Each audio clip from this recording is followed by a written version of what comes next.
একটা নাম্বার আছে ৬ তখন অবশ্যই ৬ থাকতে হবে। তার মানে তোমার যে প্রাথমিক মেডিকেল গুলো হয়েছিল একবারে চোখ থেকে শুরু করে পায়ের নখ পর্যন্ত দেখা হয় যে কোনো সমস্যা আছে কিনা।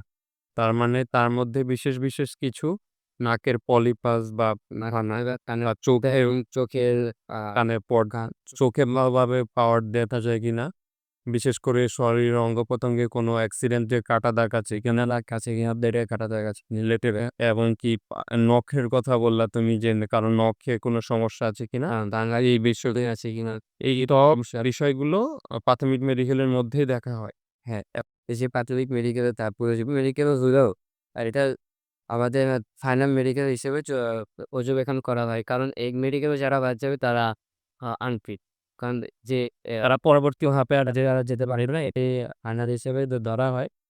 তার মানে এই যে তোমার মেডিকেলের যে কার্যক্রমগুলো শেষ হলো, এর ভিতরেই তোমরা নির্বাচিত হয়ে পরবর্তী ধাপে যাবে। পরবর্তী ধাপটা তোমাদের কি ছিল? পরবর্তী ধাপ ছিল শারীরিক ব্যায়াম। শারীরিক পরীক্ষা এক কথায়।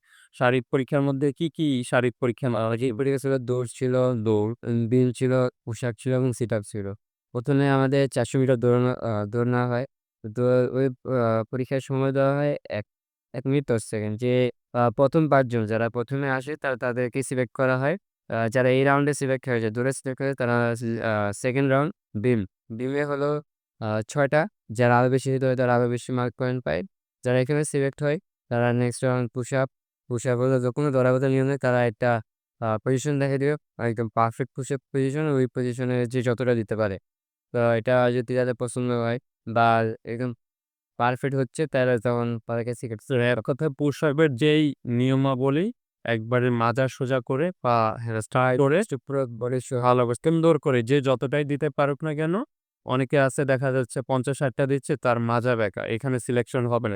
এইজন্য কেউ যদি ৪০ টাও দিতে পারে তার কি মাজা সোজা করে দিতে হবে। হ্যাঁ। এটা হলো আমাদের পুশ আপের লক্ষণীয় বিষয়।